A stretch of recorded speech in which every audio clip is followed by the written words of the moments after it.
So for the new people watching this that want to flip houses with no money, how do you make $2 million a year? You have to make sure that the opportunity that you're in has the ability or capacity to make that much money. Yeah, so let's break yours down. So top line, you want to make $2 million revenue. Okay. How many deals do you need to do to make that? So it matters on your market. Yeah. In Hawaii, we're high price by market. Our houses sell for like $1 million plus. Every deal we're looking to do like about $100,000 to $150,000 in profit. 15 to 18 deals around there. But you're saying it's about 15 to 18 deals. Yeah. So $2 million, 18 deals. Yeah. And then what's the next number that you need to look at if you want to make millions? So I mean, let's say if you're How do you make $2 million a year flipping houses? $2 million a year flipping houses. Yeah.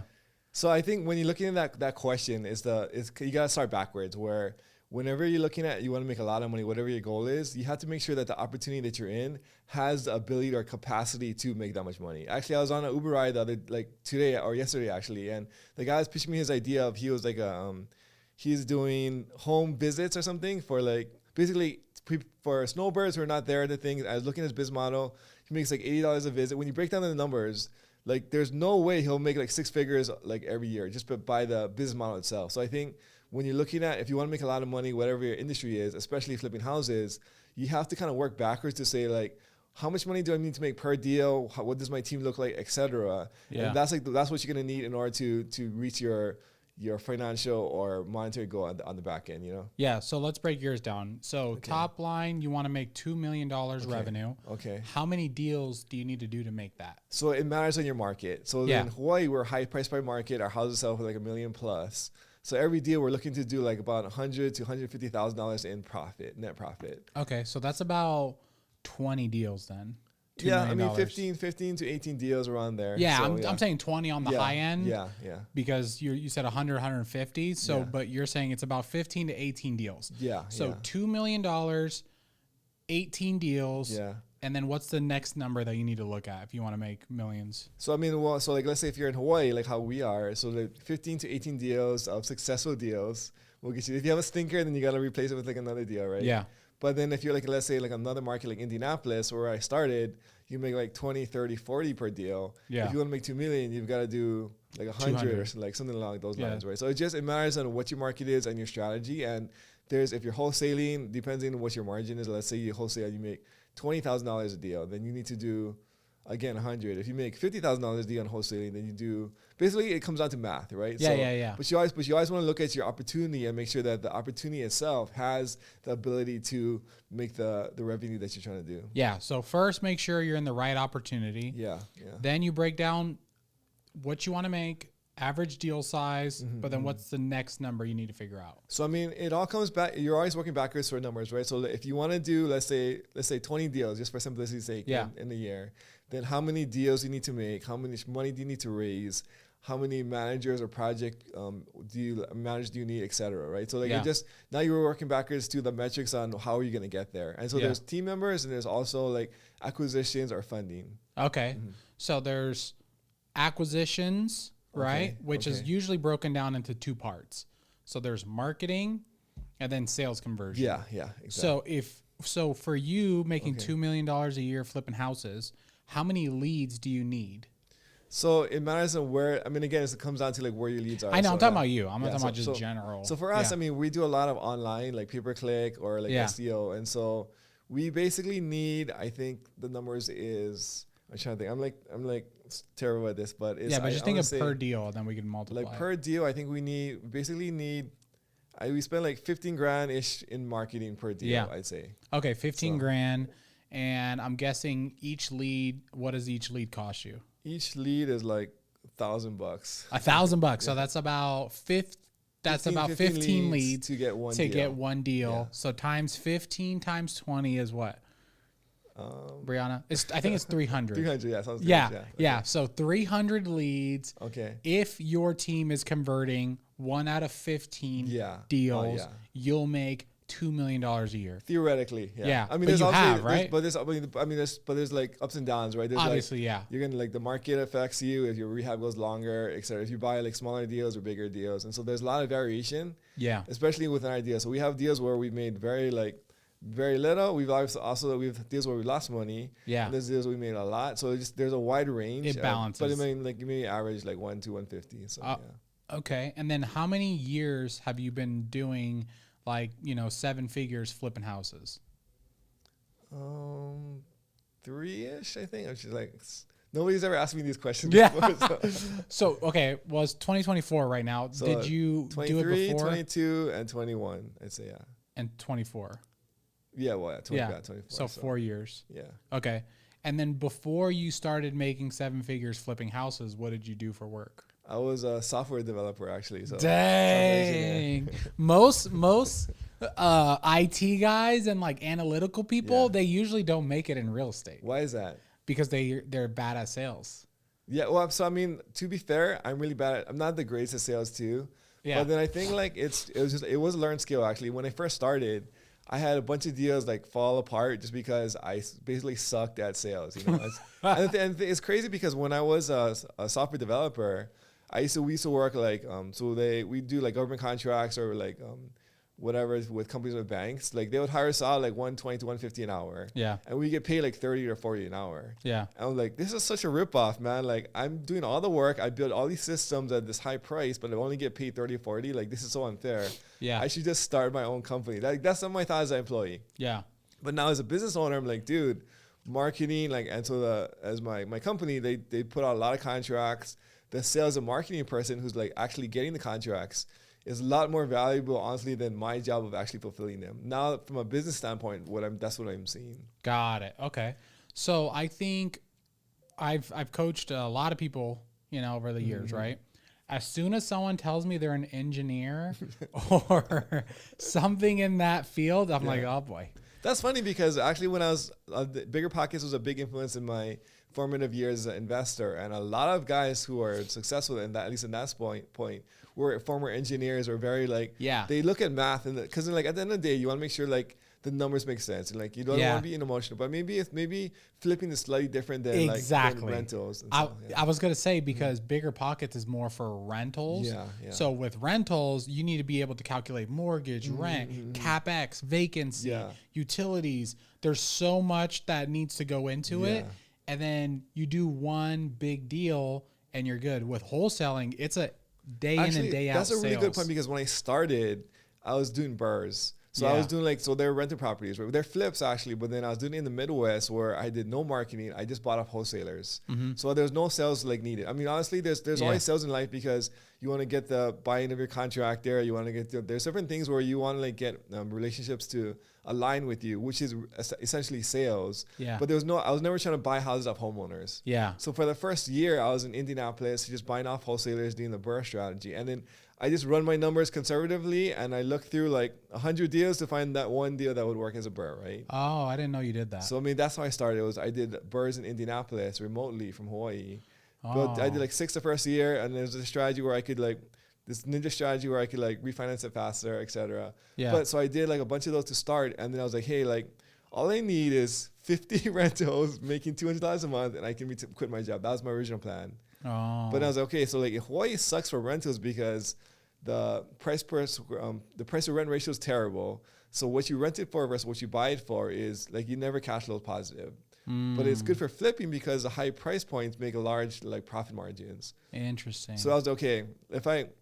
When I first started, I borrowed a bunch of money from my 401k, from personal lines of credit. I had like a little 150, 200 grand to borrowed money to play with to do these birds, right? And so I did 6 the first year. I was like, hey, if I had like 400 or 500 grand, I could do like 10 a year or 20 a year. I could get to my number of 50 rentals like and retire like faster. So I was like, hey, Hawaii's terrible for burrs, but it's great for making like active income. So why don't I take the skill set of burrs in Indianapolis, apply it to Hawaii, do a few flips, get like another 200 or 300 grand, and then now I can do more burrs in Indy. At least that was my initial plan. What about, so when you first started buying rentals, why and how did you end up in Indianapolis all the way from Hawaii? So being a software developer, right? I mean, like it's what I did was I wrote a script where I scraped a bunch of like turnkey websites online. And so basically I analyzed a bunch of deal. I scraped the web, I put them into like this database and like I analyzed like the average, basically the average cash on cash of rentals for all like different like markets. So then like on average, Indianapolis and like a couple others were like the highest on average cash flow wise for just turnkey rentals. So if my exit strategy is to be a turnkey rental, basically a BRRRR is you buy it, you renovate it, you get a renter in and you refinance it, you're going to keep it in the back end. It basically is like you're getting a turnkey rental without putting your own money in, right? Essentially. And so if my exit strategy is to have turnkey rentals, the more cash flow I can get on that end, the faster I can reach my goal of financial freedom. So it was just like a numbers wise game. And then when I analyzed different markets, Indianapolis, I wanted a big city. So you had enough contractors, enough renters, etc. And then that's the investor community inside Indianapolis. And so there was like, social economics matters, there's like Salesforce, the Indy 500, Pacers, like with the Coast, etc. And so like it's diverse economy. So the bunch of things where it just made sense from an investor and from a cash flow standpoint. Okay, so then you said you did that, and then you were like, okay, why don't I just flip houses? So I was going to Hey guys, quick break from the podcast. First of all, thank you for listening to the Wealthy Investor Podcast. Also, I want you to know in the description of this video, there is a link. If you want to do deals with me in Las Vegas, California, or anywhere in the country, go to the link in the description, fill out the information. If you fill that out, you'll get access to the deals that we're wholesaling. You can also fund a deal and partner with you, or I offer one-on-one coaching. So if you want me to help you get your first deal, or help you scale your business, just go to the link of the description. Now let's get back to the podcast. We continue to do that, right? I did 6 the first year because by borrowing 150, did 6, and then I put back the 150. If I had 300, I could do 12, right? If I had like, let's say 500, I could do like 15 more. Or 20. So I just want to get to my 50 rental so I can get passive income to 10 grand so I can quit my job. My whole reason why I got into this was to retire. I read Rich Dad Poor Dad. I want to retire with passive income and reach financial freedom. That was like my goal. Oh my gosh. Sorry to cut you off, but for all the return listeners, there's 2 main things that all the people that come on this show say. Okay. Right? Well, there's 3. 1, they're usually rich, right? And you're rich. And that's why I'm going to ask you for money later. I'm doing okay. Yeah. The other 2, what do you think they are? They read Rich Dad Poor Dad? They read Rich Dad Poor Dad, and they're like, I need to get into real estate. And the second one, what do you think it is? Just one guess, and I'll tell you. They flip houses? No, they got fired. Oh, from their job? Yeah. Oh, yeah. Okay. I would say 5 to 7 out of 10 people that I've had on this show that are very successful got fired. Well, I never got fired. It's actually crazy because I was making maybe like 80-ish around like when I first started the journey. Yeah. But then I actually got a bunch of raises like during the time when I was doing investing and W2 on the side. Yeah. So then but I'm basically like my job was awesome. But then like at the time when I quit, like real estate was like 10x what I was making in my job. So it was like, it didn't make any sense to even continue working there, Interesting. Yeah. Okay. So you bought those 6 rentals. Okay. You're like, I just need more money. Yeah. Who gave you the idea to flip houses? So I just went to like networking events like locally in my market, and I saw other guys who were flipping houses.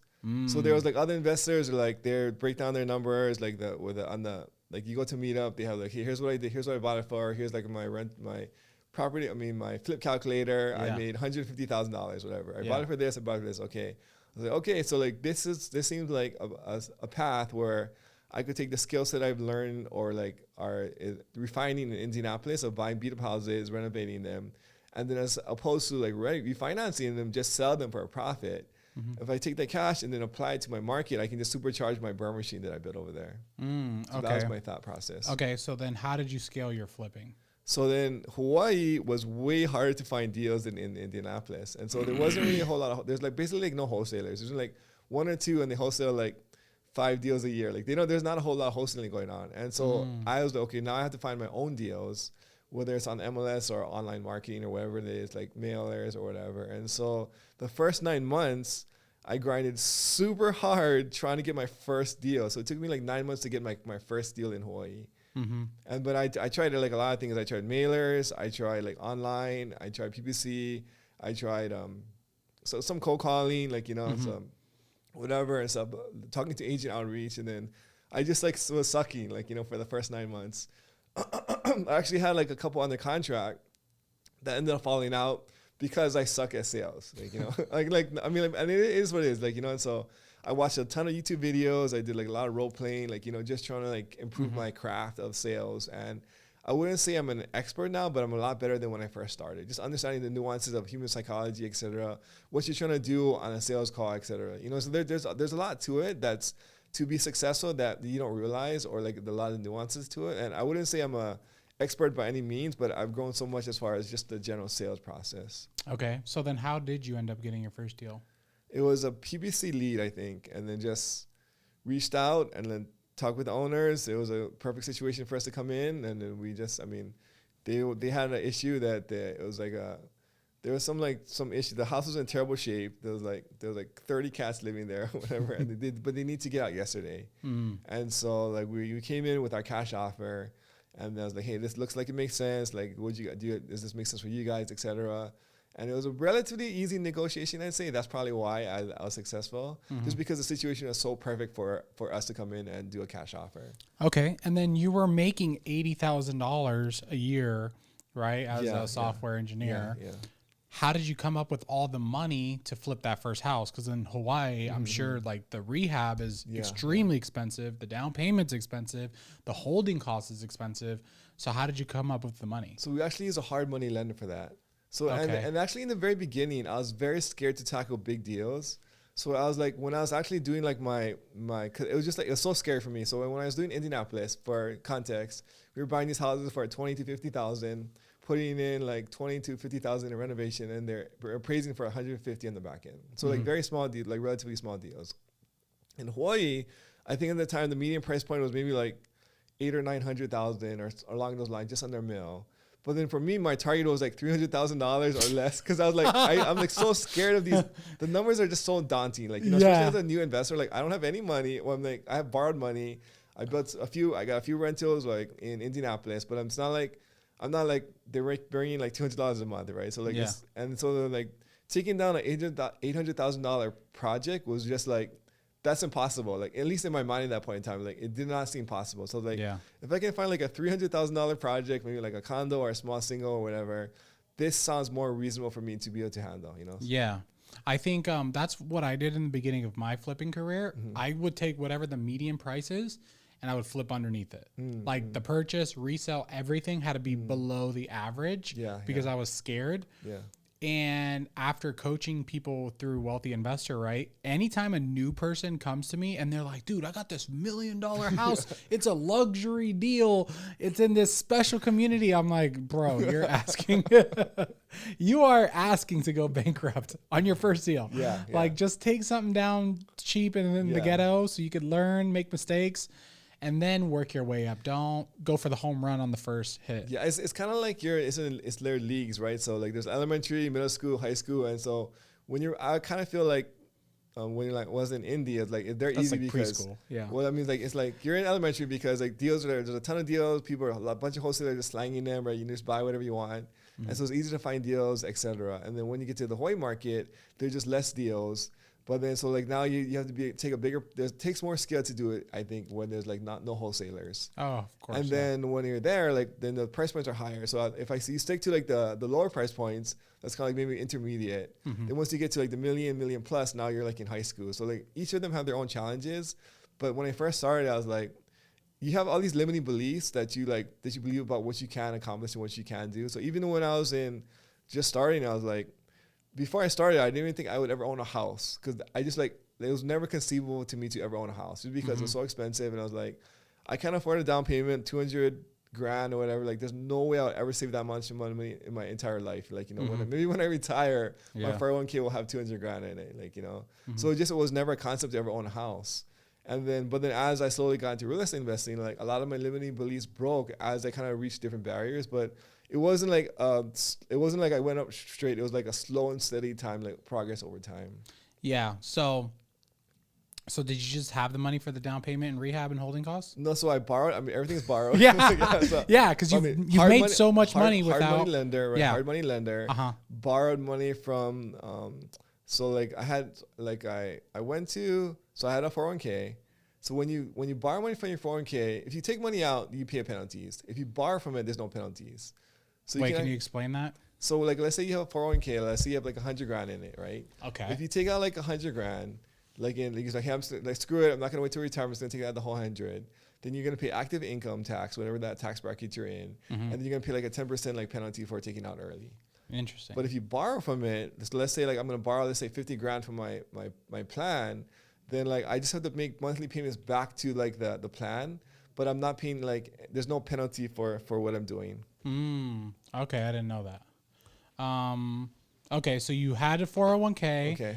And then the big kicker on this video is you've done all this without using your own money. Yeah. Yes. Majority of it. Yeah. Right. Yeah. So how did you find that first lender to fund your first deal? Not the hard money lender, the private money lender. So like I borrowed 50K from my 401k, right? And then I went to like bank. At the time, there's this thing called there still is a personal line of credit. So it's basically like you can go to a bank. It's an unsecured like line of credit where normally if you get a HELOC, it's secured against your house, right? Or you can take out a car loan, it's secured against a car. But a personal line of credit is not secured against anything. So you can just go to a bank and say, hey, I'd like to take out a personal line of credit. They'll give you between 10, 15, 25, or 30 grand of unsecured line of credit if you just show them you have a decent credit score and you have a paycheck, you know? Really? I've never heard of that before. So then what I did was I was like, okay, like this is like you can get 20, 30 grand from like 15 to 30 grand depending on the bank. And this is like a bank product, specific product. So it's not like Fannie and Freddie back. It's just, they offer these products to people who like just, they need cash or whatever, or they it's want just money. Credit almost. It was it's a like line, a credit card. It's a line of credit. Right? Okay, so like, got it's it. a line of credit. So what I did was I went to like 5 banks in one day and I just applied for like 5 different lines of credit at each bank, or one line at each bank. And the reason why I did it on the same day is because when I applied, there's no line of credit showing on my credit report. So if I applied all on the same day, then like when they pull my credit, it's like, okay, you don't have any other debts. We'll give you the line. And so I got 5 different lines, 15, 25, 30. So I had like 110-ish in lines of credit that I could pull from and use for my deals. Dang. And then that's extremely risky. Well, I mean, like they're all bird deals, so I was gonna pay them back, right? So I mean, so if the deals defaulted or whatever, like they lost money, then I'd be like negative. But as long as the deals made money, then you're okay, right? So you did that on the Burr deal, or you did that on the Burr flip? Deals. Oh, so that's how you got the money to first start the Burrs, Burr. Yeah. Oh, okay, got it. So I had like 180 in access to cash from like the banks and from my 401k that I was recycling to do like all the Burr deals. And I was okay, let's take this cash, let's do like some deals in Hawaii. The same thing, right? So like, as opposed to moving the cash to the Burr, let's do some flips in Hawaii. Get this 180 to, if I can make like 200 grand, now I have like 380 to like play with, and then now I can like supercharge like my machine. Got it. Okay, that makes sense. So you used personal lines of credit and your 401k to start flipping houses. Basically, yeah. And then after you flipped your first house, like how much did you make, and then what happened after that? So I got very lucky, and the first few actually turned into Burrs in Hawaii. Dang. So I mean, it's very rare to do, but basically like there are multiple like rentals on properties, and there are price points, and there was enough margin. And I started doing COVID. So when I started in COVID, actually it was a crazy time. Like everybody thought the world was gonna end. Like, you know, we didn't know what was gonna happen, and so I just made sure that there was enough margin in my deal that everybody assumed that the market was gonna tank. You know, there was been a bull run for the housing prices in the last 7 or 8 years, whatever, at that point in time, and everyone's like, the market's gonna crash. They've been saying that for the last 3 or 4 years, right? Well, and so I just assumed that the market is gonna go down, and so I ran my numbers very conservatively, assuming that it was gonna drop. But what actually ended up happening was the market went up instead, and so now I had like way more equity than I expected at that point in time. So I was able to do these burrs to refinance all my cash out, and then also got lucky because a lot of these projects, they had like good cash flow on the back end that matched like the mortgage. And so the first few projects I actually did burrs where I just like supercharged my cash flow as opposed to like making like instant cash. Got it. Okay, so you started burring in Hawaii. Yeah. And then you got your rentals in Indiana. Okay. And then when did you start flipping? So it was probably like the 4th deal that is okay, like this one does not make sense as a burr. Like the cash flow's like, we're just gonna have to sell it in the back end. So like it was just like the plan was to flip like the whole time, but they just like, this is too like, it just makes more sense as a burr. Let's just keep it as a burr. So I got a bunch of burrs. Actually, like, and then the next deal like is okay, there's no cash on the back end, we have to sell it. So just the exact same process for burr or flipping. You just whether or not you're going to keep it as a refinance it or you're going to sell it on the back end. Okay. And then you started sold flipping. it? Yeah. So I started flipping. What'd you make on the first one? Oh, what did I make? You don't have that exactly. I was like 6 figures, I think, like around there, something like that. So when you got that first 100K check from flipping, were you just like, dude, I am going to do this? I mean, it's crazy because like that one deal made more than I made my entire year as a software developer, right? I mean, you're looking at like that. I'm like, this does not seem like legal or real because like, I mean, I work my butt off to like do like for software, right? I mean, like you make 80 grand a year or whatever, and when this one deal, I made more than like my entire year. So like, but then before that, the bird deals that we made in equity were also huge. Like they were like stupid huge, like 250, 300 plus in equity. Yeah, but it's equity, but you can't use that. But so yeah, like it's just, it's just like the crazy amount of like opportunity that like flipping and like birds offer, like, you know? And so but at that point in time, so I mean like, the actual flip cash was crazy because you actually get the cash. But then my mind was already blown because of like the birds that we did, like, you know. And so at this point I was like, okay, my original plan was to like make money here and then go back to Indianapolis and build the bird machine.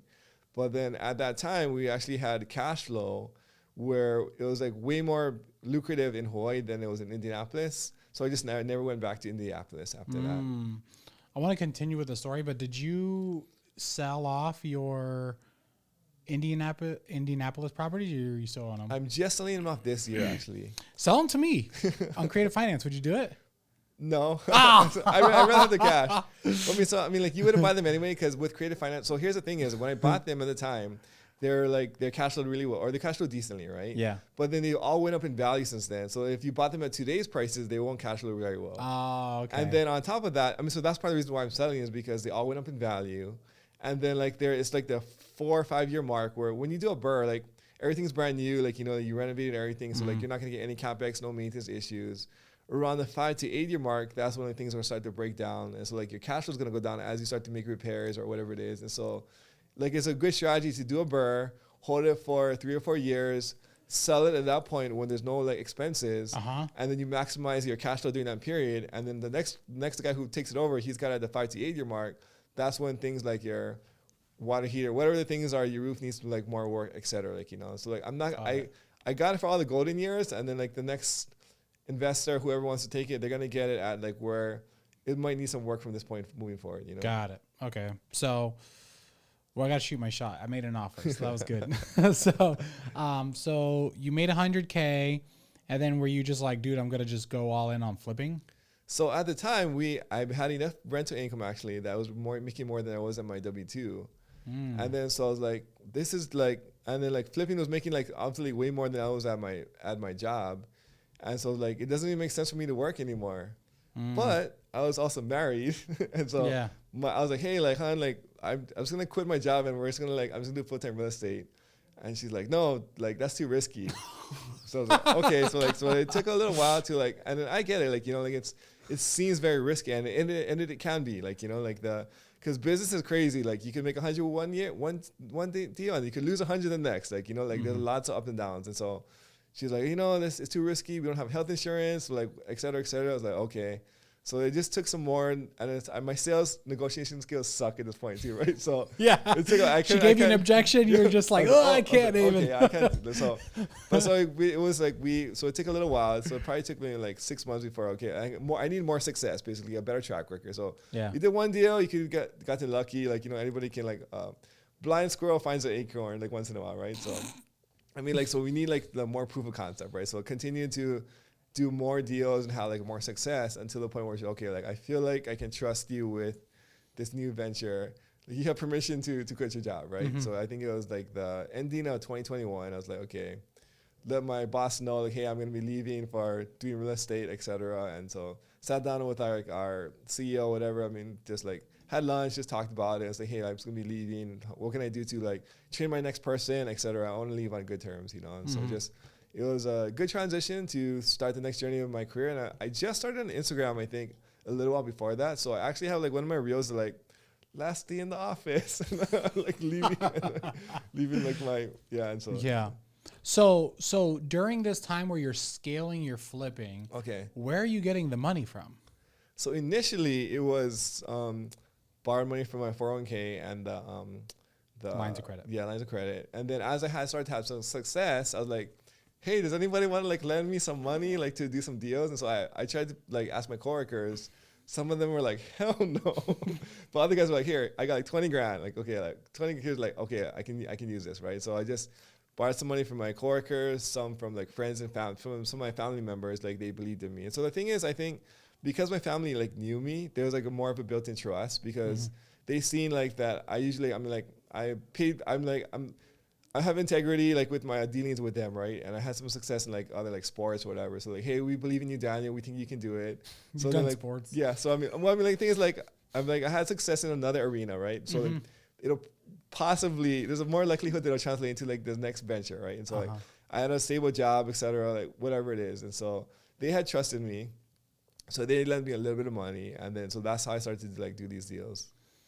Okay, so you just went pitching your coworkers and family members. Yeah, basically. I was like, hey, I've got this great deal. Like, anybody, would you lend me like 20 grand or 30 grand? And at the time, that was a lot of money, right? Because I was trying to do like these $300,000 or $400,000 deals, whatever. Also, they were cheaper, so then that 20 grand could actually do something. Because in my head, I'm like, 20 grand on $1 million flip, that's not even like the deposit. Yeah. Well, I mean, yeah, they're not, I'm not in the $1 million flips right now. So just more in like the small minor. And there was one, I mean, they're got some crazy deals, but they were in the minor leagues over here. So we're doing smaller deals. So so for the new people watching this that want to flip houses with no money, how did you secure those people's funds? You know, because they gave you 20 grand. Like, what did you give them back? And what did you pay them? So I think I paid them like 10% like annualized. And then we secured them against the project as a second or third like lien. Yeah. So then it was like the hard money lenders first, and then they're a second or third, depending on like how many people were on the project. So you would put multiple people on one project, depending on the project and how much they wanted. Because if I'm only getting like 20 grand, crazy. Like, you know, like 20 grand, like you got to raise more than that. So like, okay, 20 here, like 20 there, like 50, whatever. You're like, I got like 7 lenders on this. I mean, like, honestly, like when I first started raising money, it was very difficult. It was like 20 grand was like a good raise at that point in time. 20 grand was a good raise, like because it was just like the concept of borrowing money from people was like, to me, it was like just very foreign. Like, you know, it was very hard.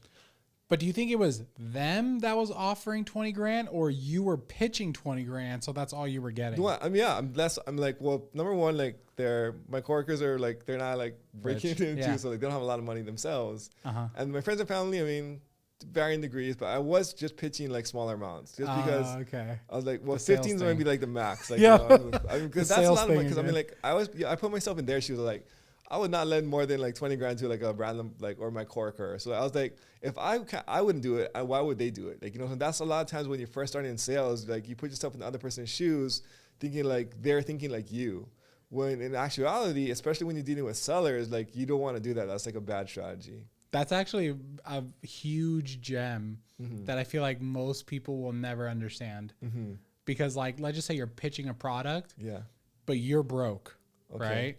You're coming into that mindset of like, well, I wouldn't even do this right now. I don't have the money. And that comes across. So you're like, oh, you probably don't want to buy this, right? Like in their mind, they're having those thoughts. And that's what stops them from being successful at the sale.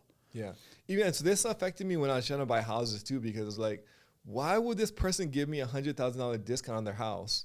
And so like, here's my offer. It's like $100,000 less than what you can get on the market, but do you want to buy it anyway? Or do you want to sell it to me anyway? Basically, like it's like a terrible pitch because I didn't believe in my product, right? But then as I understood like the process and actually what people are going through, it's funny because now when we sell houses, depending on the situation, I'll give people a big discount. I'll give the bro discount. I'll give like the friends and family I like you discount when we sell houses. There's maybe like I don't want to deal with it discount. There's all discounts that I'll give on the selling side because I'm just in a different position than I am now. And so like understanding that as I learn more about sales helped me to be a better salesman, because it's not me that's doing that on the other end. It's like a different person with different goals, different perspectives, different like values, etc. Yeah. So can I tell you 2 quick stories? Sure. Right. And it's so funny because someone in the comments was like, you need to stop telling your stories and let the guest speak. I was like, don't watch my podcast then, idiot. And then he deleted it. I'm sorry for whoever said that, but yeah, they made me mad. But anyways, 2 stories, 2 analogies that I always tell my salespeople and like students, right? Long story short, I bought a rental in Vegas while I lived in California. The tenant moved out, right? He moved out. He called me. He was like, hey, I can't afford the rent. I moved out. You could have all my furniture. And I was like, dude, I don't want your furniture. Like, get your crap. He's like, I'm sorry, I left. I was like, okay.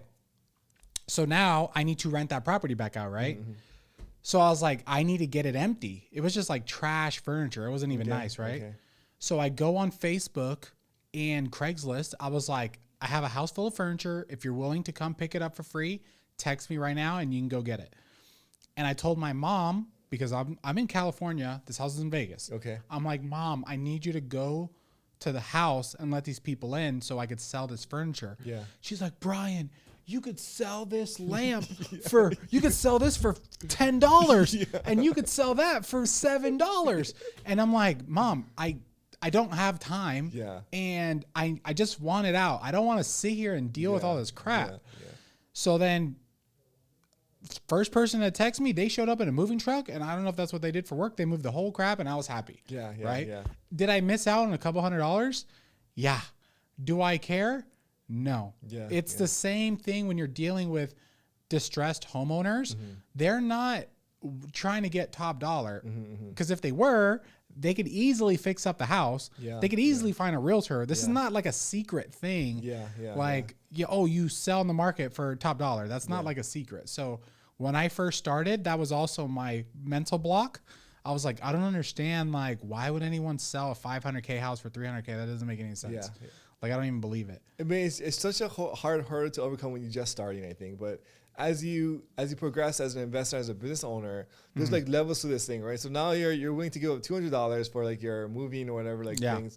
Now we probably give up way more, like 6 figures or like 5-figure things, because like we just want to have to deal with it, right? Or we'll buy time, or we'll pay for coaching. We're like, wow. Actually, when I first started, I was like, why would anyone ever buy coaching? Everything I can need is in books and in YouTube. And so like when I first started, I was like, coaching is a ripoff. Like, I would never like buy coaching, because like, why would anyone ever buy that? But now I find myself like spending a lot of money on coaching, and I'm like, this is like the best money I've ever spent, because like my values are like where I'm at, and like my perspective has changed so much, How much have you spent on coaching? A lot. I don't even know. Like 200K? Around probably there, or possibly more. Like yeah. So. Okay, so second really quick story. When I first started flipping houses and wholesaling, I was like the king of getting tight deals. Like, I would get so pissed because I never got a 20K deal. Okay. It's always 5, 10, 15. Okay. And my problem was I just didn't believe in offering low. I would just be like, if I can make 20K and I buy it at 300, I'm gonna just offer 300. I would, and then obviously with rehab expenses, it would go down. Yeah. So I was just always making low numbers. And then one day I was just so mad because I was just like, dude, I flipped like 5 houses and I didn't even make 100K. Yeah. It sucks, right? So then I was going on an appointment, and something happened that day, and I was just pissed, right? I remember I showed up to the appointment, and I was already freaking frustrated. The seller came out. I was like, what's up? And I was in a bad mood. So I was like, dude, his house was worth 300 or 500. It was like 550. I was like, dude, I could pay 300. That's it. I was just mad. So I just went straight to the point. And as I did that, the neighbor came out and was like, hey, your house is so dirty and your stupid cats are like always under my car in the morning. And then he was just like, oh, and I was like, oh, this is great. And then I ended up getting that house. And that was the first time I ever got a good deal because I stopped being scared of offering low. Yeah. I was just like, dude, I'm going to offer so low that even I think it's stupid. And then sometimes they're going to take it or sometimes they're going to come up. So my negotiation problem is I would offer my true max offer from the very beginning, right? Yeah. So yeah, I mean that's always a challenge because you don't want to go too low. Where I mean, like there's the whole process to this, right? Yeah. But there's always like a game you're playing, and there's no like black or white. It's like a there's so much nuance to it where you go below your offer and then you want to come up to like make them feel like they're winning too, etc. But I mean, the same thing was when I was raising money. I was like, yeah, like I just did not believe people would want to lend me more than 20K. You know, you need 100K. You're like, can I get 20? Yeah, I'm like, you get 5 people to give me 20K. I'll get 100 grand. But who in their right mind would give me $100,000? You know? Yeah. Now we got people giving us like 700 or 800. It's stupid. Ooh. But then it's like, now my limiting belief now is like I can't get more than like 2 mil from one person. Like that's like my genuine belief right now. Dang. But then later on when I get it, when I get like higher, I'll be like, okay, I can't. But it's just like you're just levels to your limiting beliefs, right? And so you're always kind of pushing your limiting beliefs into the next level until you hit it. Now, okay, now I believe that I can do the next thing. So you start flipping, you start making more money. Your wife finally believes in you. Okay. And then are you just like, I told you, babe. No, I told you. that would be terrible. You know how that would go. Yeah. You can never. I told you so with your marriage is like the worst. You're like, oh, this is pretty nice, huh? Like we got some nice stuff now, don't we? Well, actually, like my lifestyle didn't change, like, at least at that point. So okay. It was just like the only thing that went up was our food budget. So we were renting a basement for like $1,000 a month. No way. And I mean, actually, so like when my wife moved in, she was like, "Your bathroom's disgusting." I was like, "Don't be such a diva." Because like to me, it was like I lived there. I was like, it was fine, like, you know. But in retrospect, it was grody. Like it smelled funky. It was bad. But when you're used to it, right? Like it's just like that's just life. What life is, like, you know. Yeah. So how much money were you making living in a basement? I mean, like it's tricky because we try to keep as much as we can. So like the whole mindset coming out of bigger pockets was rentals, right? So anytime I could keep the rental, like I would keep the rental as opposed to like selling it. So even if it cash flowed even, I was like, let's just keep the rental. And then so like the cash was I don't remember how much we were making like exactly, but it was more equity than cash in the very beginning of the journey. And so.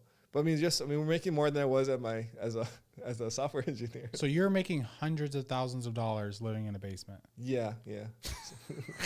I mean, but I mean, like, yeah. I mean, it's and so I was like, and also I wanted to save money, like have like a couple years worth of salary, so in my checking, so I know it feels safer, like, you know. So like, the whole process of moving, I'm actually very adverse to risk, like contrary to what people might think. But so like when I bet or I do things, like I only like to bet when the odds are super in my favor. Yeah. So then like even when I left my job or like took the bet on entrepreneurship, it was like a bet that was like so stupid to like not say no, like, you know. So did you flip multiple houses before you moved out of that basement? Yeah. So you probably made $1 million in real estate before you moved out of the basement. Equity and cash, together, yeah. So you made $1 million in equity and cash in real estate, and you were living in a basement. Yeah, and actually, the only reason we moved out was because it rained. It was a burr. It was a burr. Like, yeah. So we actually ended up keeping the house, refinanced it into a primary, and then I moved.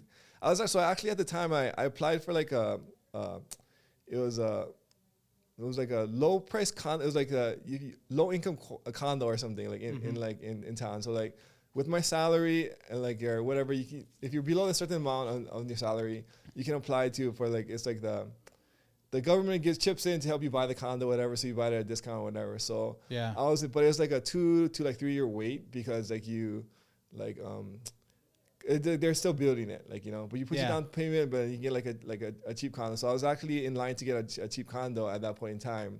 So we were eventually going to move out, but it's like, so a condo in Hawaii, Alamoana, it was like 250 square feet. It was like stupidly small, and then for like 300 grand or something stupid. Oh my god! But then I was like, but this will be like in retrospect, I'm so glad we didn't get it because like it's like basically the bed falls out of the wall because there's not even space for like a bed.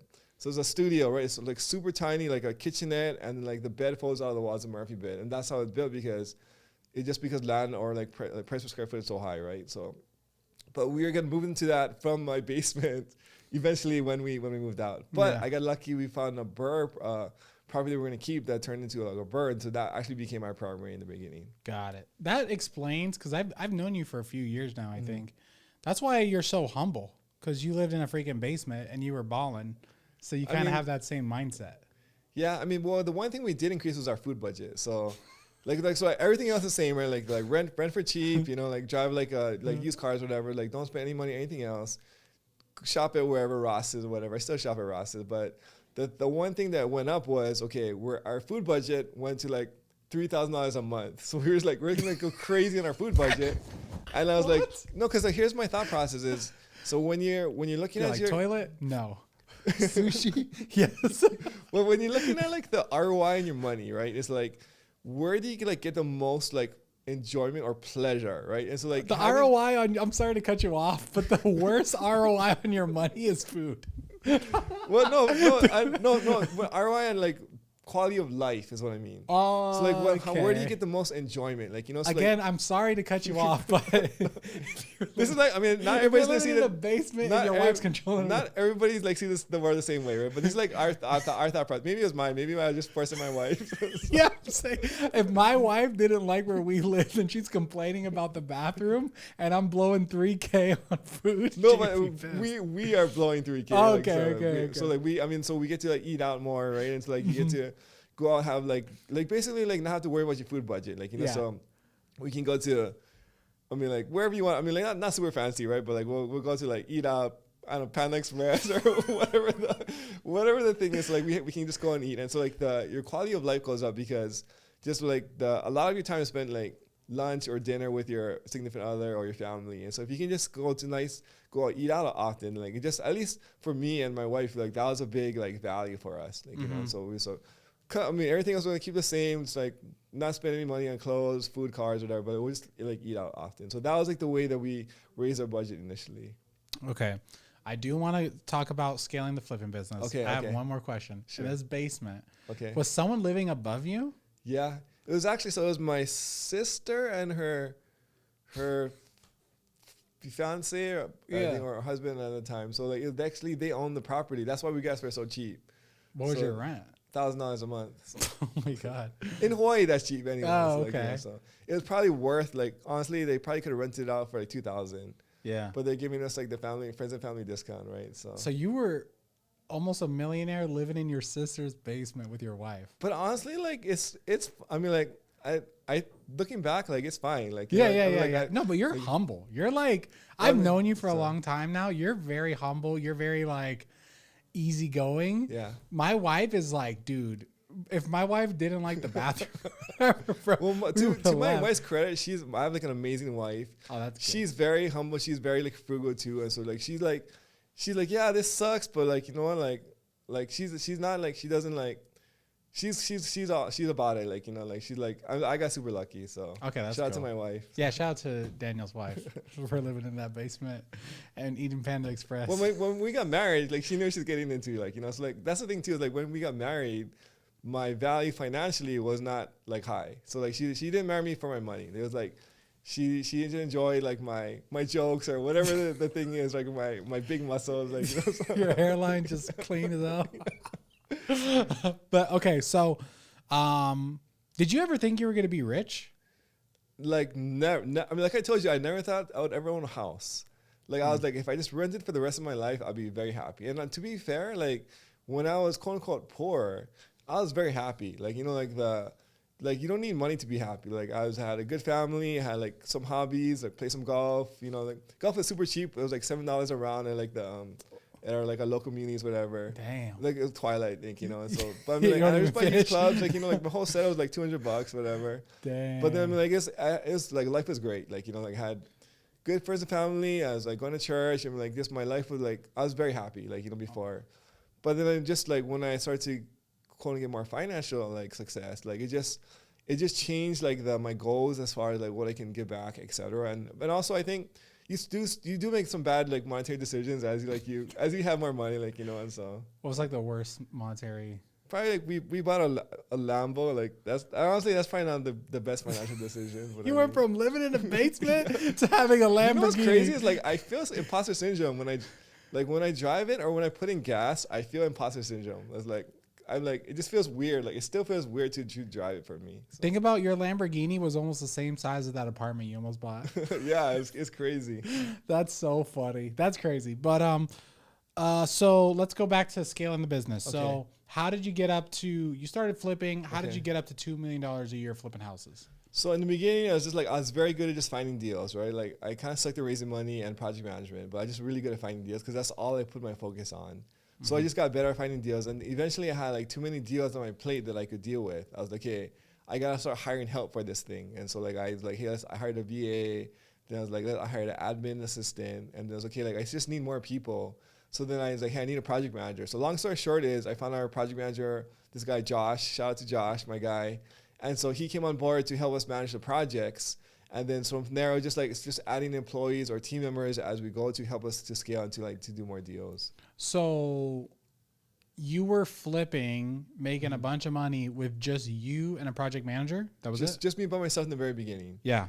And then eventually I hired like a VA, another admin assistant, like admin.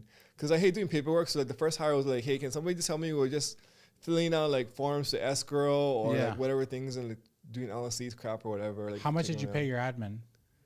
I want to say, like, in the beginning, I want to say like $20 an hour. Like, don't quote me on that. I was like around there, something like that. Yeah. So. And then what did you end up paying like that project manager? I think it was like, don't quote me on this. I think it was like 85 or 90, something like that. A year? Yeah. Okay. So it was like a salary. It wasn't per project? Yeah. That's weird. I haven't heard anyone. Well, I mean, I had no training. Like, I didn't know. I just assumed like people just wanted a salary, you know? Like, I didn't know how like the whole thing works. Yeah. Okay. So then you got your admin, you got your project manager, and then how did you scale? So it's just, as you add team members, it frees up your time. You can do more deals. I focused on just finding like better deals, and then like we had a project manager to help manage the projects. So I didn't have to spend any like time or energy on the actual project management, right? And then a lot of the admin took a lot of like that weight. So like the thing is like when like you are doing different things, there's certain things that are just more heavy. It takes more mental energy for me. And so like filling out paperwork and like doing those things, like to me, it's just very heavy. Yeah. And then so like it just like it sucked up all my energy. So I couldn't focus on my marketing, optimizing my PPC, all those kinds of stuff.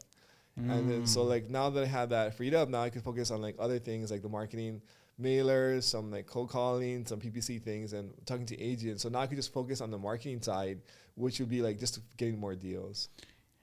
And then, so this whole time, the way you've been getting deals is PPC? PPC, MLS, mailers, and I'm kind of been doing like a whole bunch of things at once at that point in time. But I'm talking about like when you first started to scale. Yeah, you were doing all. That's what I'm saying. I'm doing a lot of different channels. But like PPC was probably like our best channel as far as like the ROI goes. Yeah. But then like we buy off the MLS with agents. We get referrals. I did mailers and like texting, cold calling, etc. Got it. And then I guess for PPC, were you using an agency or you're running it yourself? I ran it myself just because it came from a software background. So then I just Google it, YouTube it, find the things, and like it's not like rocket science. Like you just gotta spend time. You put like 40 hours into learning it, and like boom, you're golden. Okay, and then I guess like what other team members did you bring on to scale to this $2 million wholesale flipping business?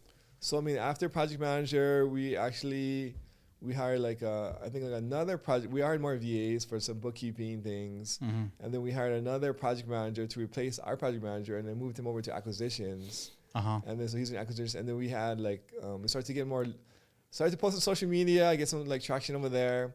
So we got more and more lenders and more deals. So we hired like a social media guy. Actually, we started with interns, and so like we hired a bunch of interns to help out. So project management, social media, etc. Got it. And then just eventually, and then some team members stayed with us. Some team members left and did their own thing. Got like a financial controller, lender relations manager, podcast producer, whatever. Yeah. Different thing. What's the name of your podcast?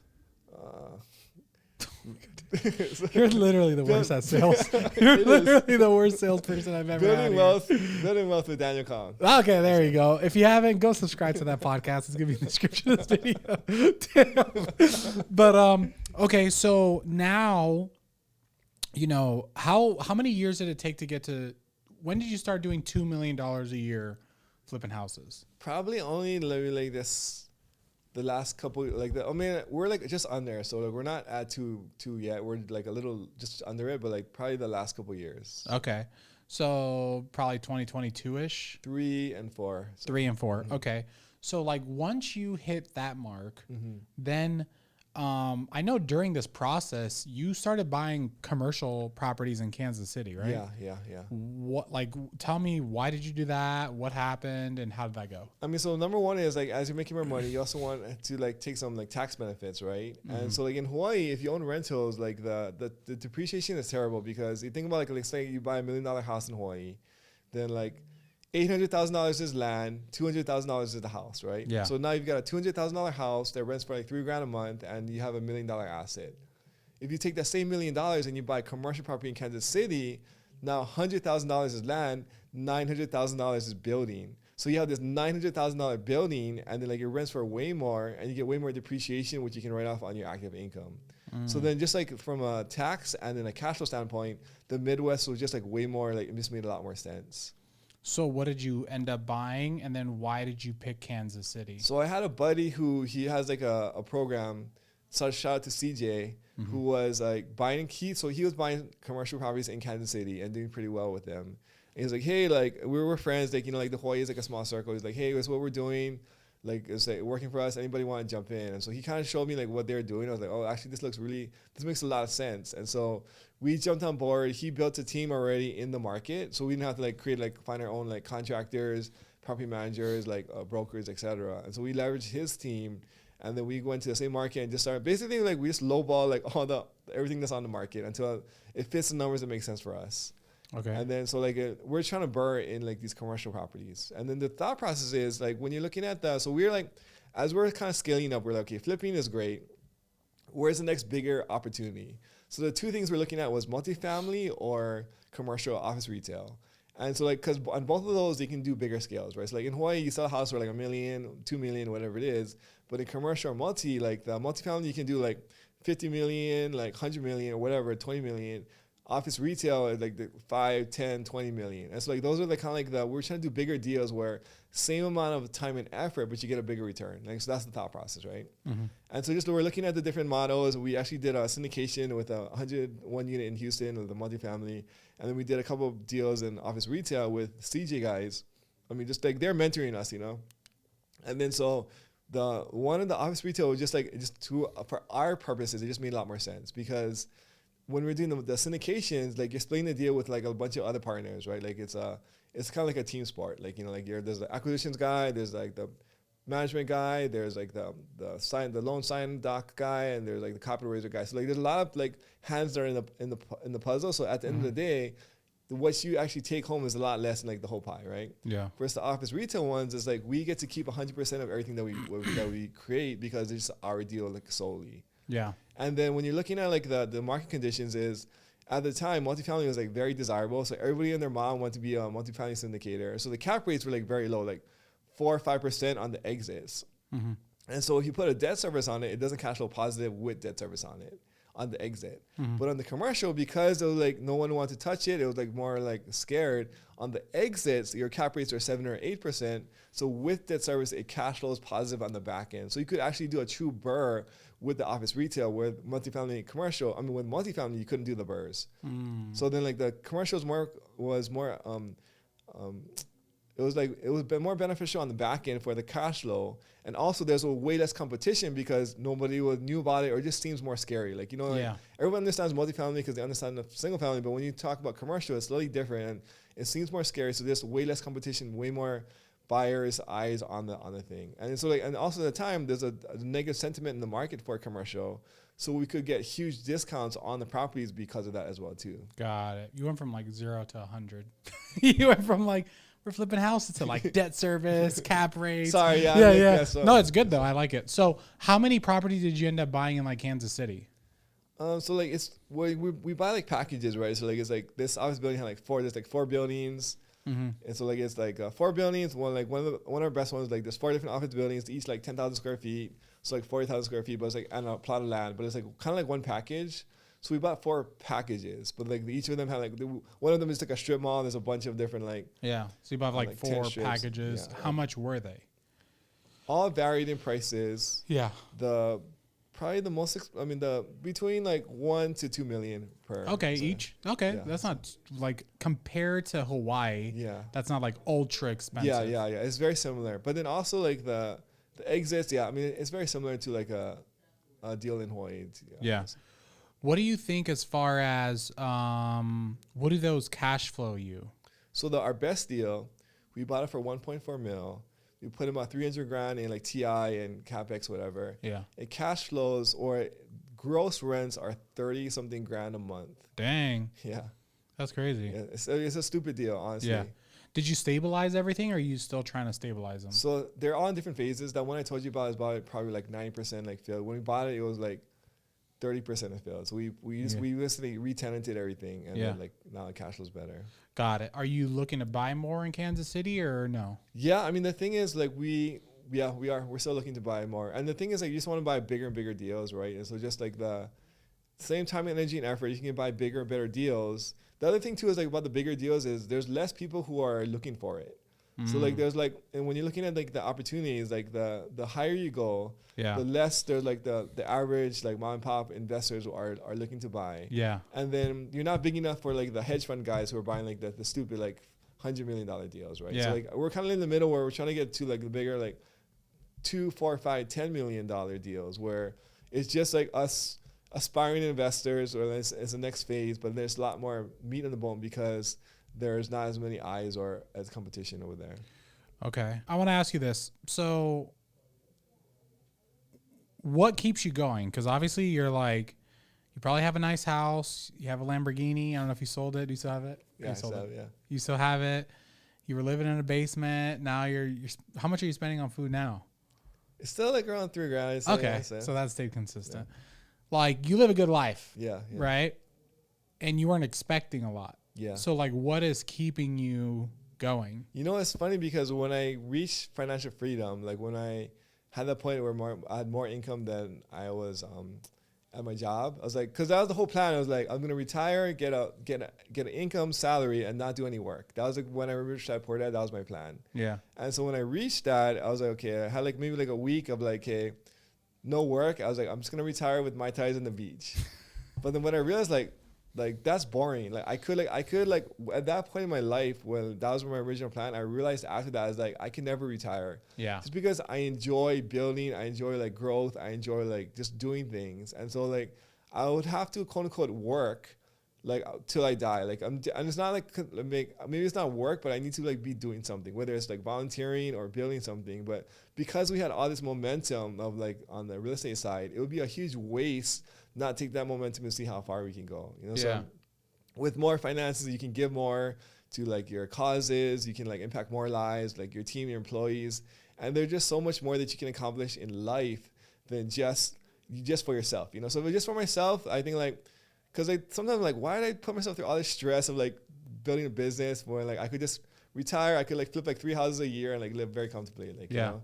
But I was like, you know, like there's just so much more untapped potential that I can impact, and like I want to maximize my life like in that way, you know. So I just feel like if I was to not push as far as I can, like I just be like wasting it.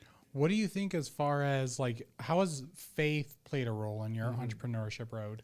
So that's actually like leads to the point of like the parable, like the talents. Yeah. So there's a whole story. I mean, you probably know the story. Like there's a master, he gives like 3 guys like different talents. The first guy he gives like 5 bags of gold. The other guy he gives 2 bags of gold. The last guy he gives like 1 bag of gold. So the first guy with 5 bags of gold, he goes, he makes more money. He brings back 10 bags. Like, awesome job, bro. Like you deserve like a praise. Like good job, right? The guy who has 2 bags of gold, he goes, he makes 2 more bags of gold, and he's like, great job for you too. And then the last guy, he has 1 bag of gold. He goes and hides it. He buries it.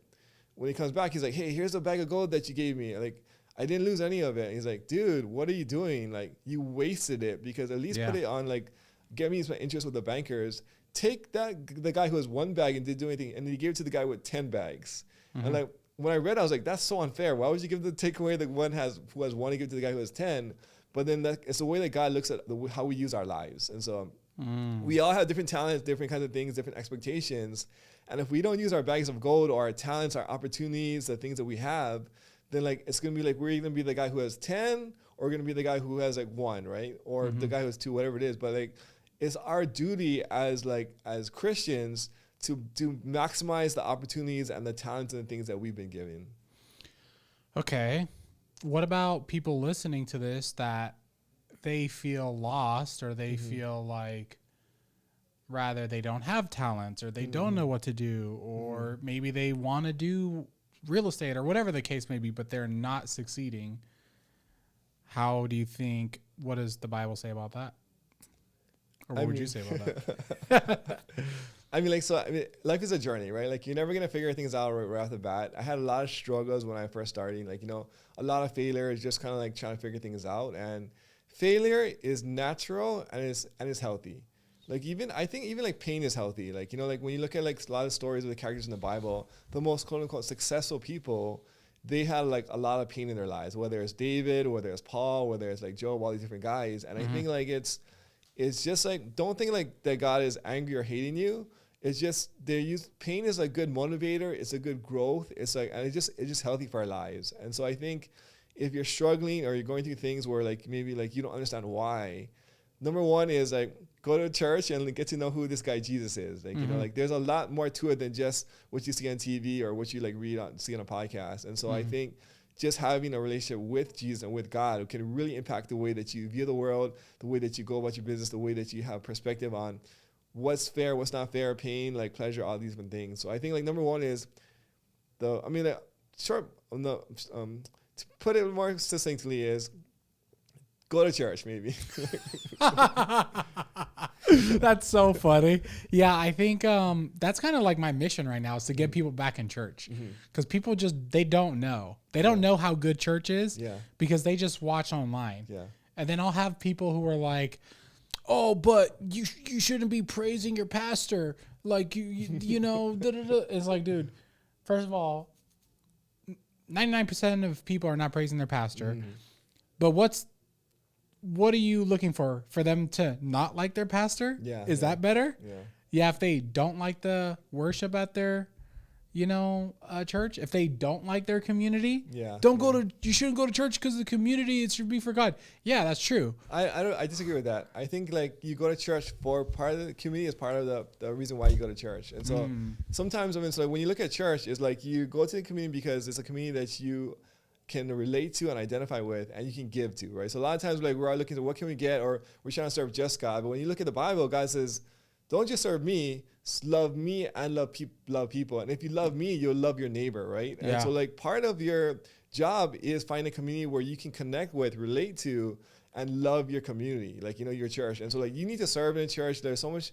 I had a lot of growth in my years when I started serving in church. It's very different than just attending versus when you're serving. Oh, of course. So I think like, your community or your church matters a lot as far as like, go for the community. Like but also go for God. Like, there's like, there's nothing one or the other.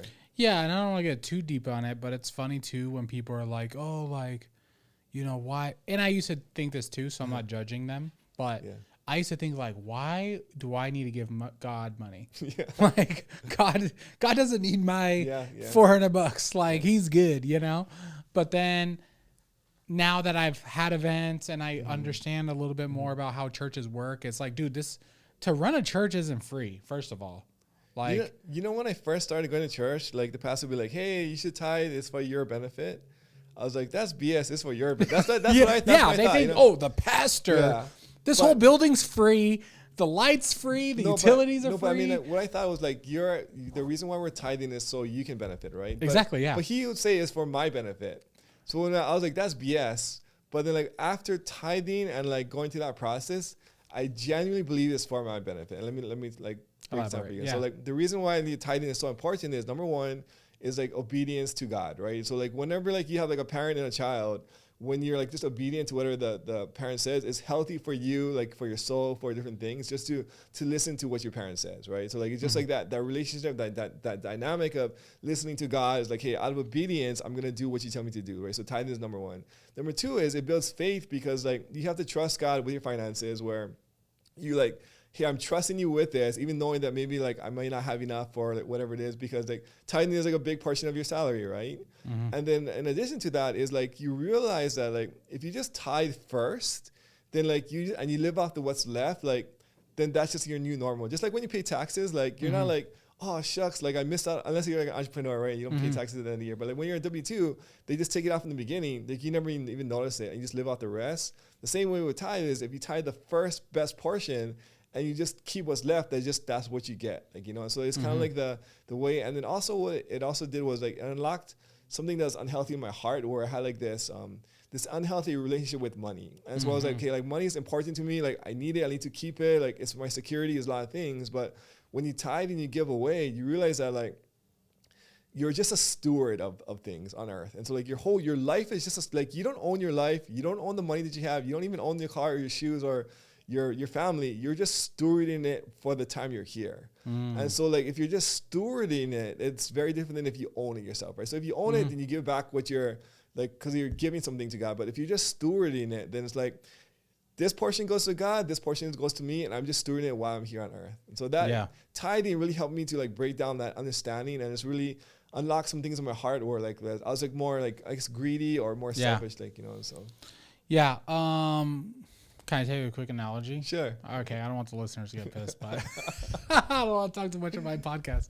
Okay. So there's my pastor told a story that really affected the way I thought about tithing and giving, right? So my pastor, his name's Pastor Jabin, City Light, right? He has a daughter. He has one daughter. How many kids do you have?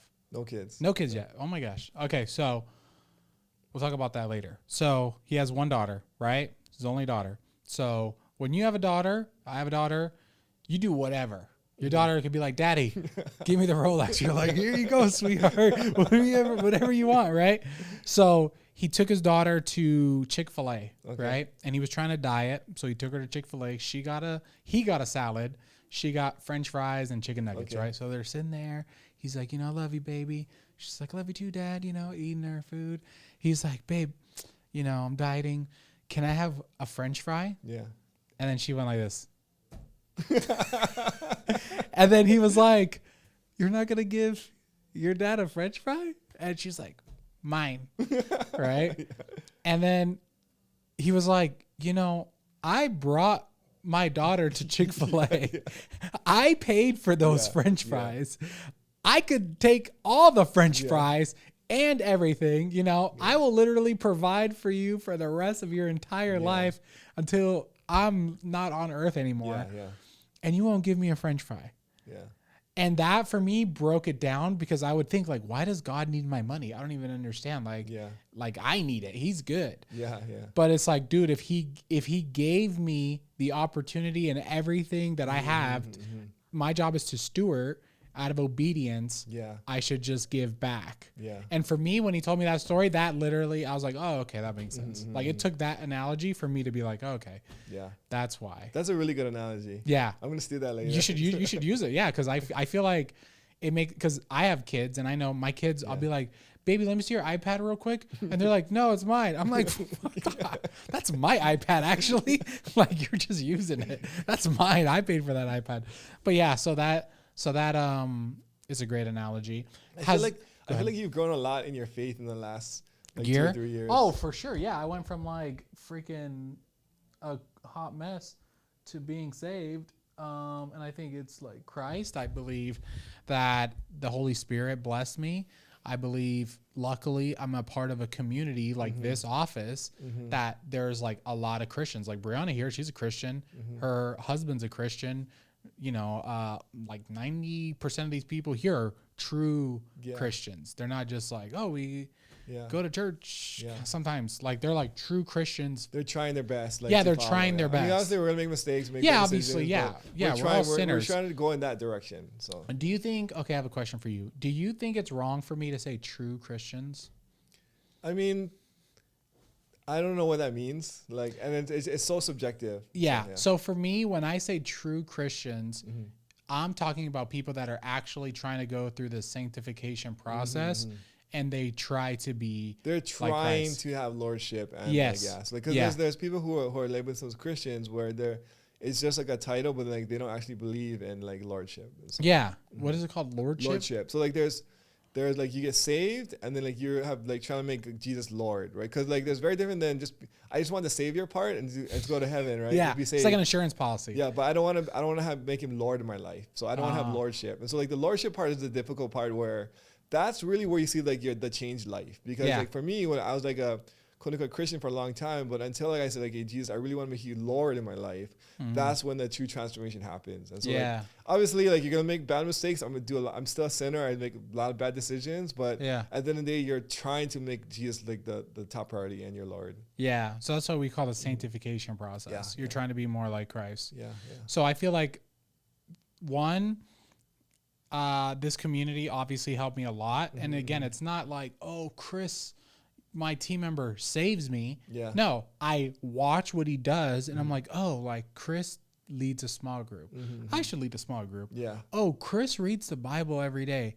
I should read the Bible every day. Oh, Ryan does this. Yeah. I should do that. So I think people get it misconstrued where they're like, oh, well, you're worshiping these other people. No, you could just learn from them. Yeah. Like, it's the same with real estate. Like, you went to a meetup and got into a community, and then you're like, oh, you're doing this. I'm going to go do that. Yeah. Oh, you're doing flipping. I'm going to do that too. Yeah. Oh, you're doing,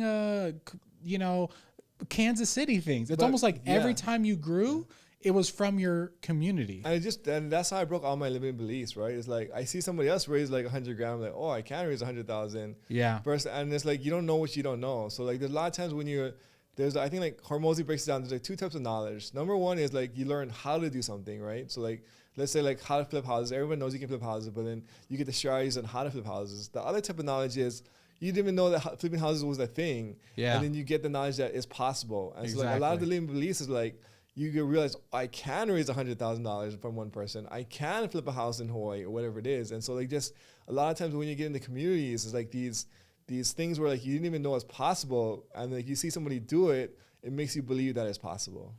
Last question, last topic. People are going to look at you, they're like, dude, he has a Lambo. You know, he spent $3,000 on food, right? Okay. He's just balling, right? I mean, I wouldn't consider balling, but okay. Yeah. You like it. You're like, stop. No. I got a podcast, you know. But what are you struggling with? I mean, so like I think running a business is hard, and so whenever you see the successes like on social media, you don't see all the challenges or the failures as well too. And so we have our bumps and bruises, and then like we're always trying to grow and get better. And so like the problems that we're solving today is just way harder than the problems we're solving like a year or 2 years ago. And so like for now, like we're trying to like raise money for some deals. Like we had to like raise like $1 million in a week a couple months ago for like a deal. And so just the stress of like just bigger problems, and then also like managing other people's money is a big weight. I think it's just because you feel the burden of it. It's it's like a very big responsibility. Like, you know, it's like I think whenever you're managing other people's money, especially if you have a lot of it, then like that's a burden or stress that you have to deal with. And especially like managing a team, other people's employees, like people's lives, like there's a lot of like weight on your shoulders as a business owner that I think like sometimes it can be overwhelming. Yeah. Okay. So in the link of this YouTube video, we're going to put your Instagram, podcast, all that stuff. But for the people listening on Apple and Spotify, if they want to find you, where do they go? Daniel Kong 808 on Instagram is the best place. Okay, beautiful. All right. Well, hey, brother, thanks for coming on. This was a great podcast. If you haven't, subscribe, and we'll see you on the next episode. Peace.